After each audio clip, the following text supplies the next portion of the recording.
প্রধান উপদেষ্টার প্রেস সচিব শফিকুল আলম বলেছেন, অন্তর্বর্তী সরকারের অন্যতম প্রধান দায়িত্ব হল জুলাই মাসে গণ অভ্যুত্থানের সময় যারা বিক্ষোভকারীদের হত্যা করেছে তাদের বিচার করা। আমাদের কাজ হল কসাই শেখ হাসিনাকে ঢাকায় ফিরিয়ে আনা এবং মানবতা বিরোধী অপরাধের জন্য তার বিচার করা।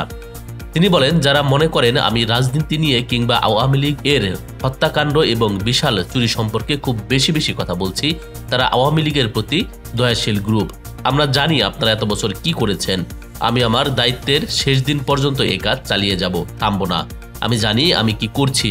আমার কাজের পরিণতিও আমি মেনে নিতে প্রস্তুত।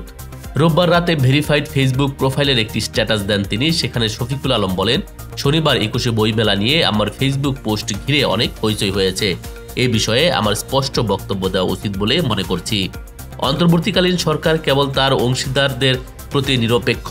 শিক্ষার্থী এবং সেসব রাজনৈতিক দল যারা শুধু জুলাই অভ্যুত্থান নয় বরং বছরের পর বছর ধরে আমাদের চুরি করা গণতন্ত্র পুনরুদ্ধারে ভূমিকা পালন করেছে, আমরা সরকার তাদের অংশীদার বলে মনে করি। দীর্ঘ 15 বছর ধরে নৃশংস একনায়কতন্ত্র চাপিয়ে দেওয়া, মানবতা বিরোধী গুরুতর অপরাধ এবং রাষ্ট্রীয় সম্পদ লুণ্ঠন করা দলের বিরুদ্ধে অন্তর্বর্তীকালীন সরকারের অবস্থান দৃঢ় ও অনমনীয়, যা হয় স্বাভাবিক।